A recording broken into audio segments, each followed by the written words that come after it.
Pakistan peoples party ladies वीक सूबाई सिंध जी जनरल सेक्रेटरी साबका एमएलए डॉक्टर बहरीन रज़ाक भुट्टो जी तालके सदर चेयरमैन एडवोकेट एजाज अहमद खोड़ो जी रिहाइशगाह ते पीपी लेडीज़ वीक जो इजलास थी गुज़रियो।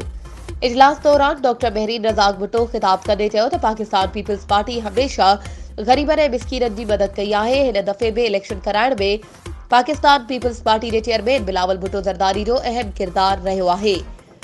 ख़िताब दौरान हुन वधीक चयो त हिन वक्त सिंध तमाम घणनि चैलेंजिस के मुंह ॾेई रही आहे। अवां सब पीपल्स पार्टी जो वर्कर्स इलेक्शन में पीपल्स पार्टी जो भरपूर साथ ॾियो त जीअं असां वोट जी ताक़त सां लाॻापियल चैलेंजिस के मुंह ॾेई ऐं सिंध खे वधीक मज़बूत बणाए सघूं। इंशाअल्लाह ईंदड़ इलेक्शन पाकिस्तान पीपल्स पार्टी खटींदी ऐं बिलावल भुट्टो ज़रदारी वज़ीर आज़म थींदो। इन मौक़े ते पाकिस्तान पीपल्स पार्टी जा अॻवान तालके सदर chairman advocate Ejaz Ahmed Khoro, PP ladies wing अॻवान Sameena Irshad Channo, PP youth city सदर जमान महबूब अली सेतो, गनेरो Habibullah Seto, Riaz Hussain Malla, deputy information secretary Ehsan Ali सेतो ऐं ॿिया बि मौजूद हुआ।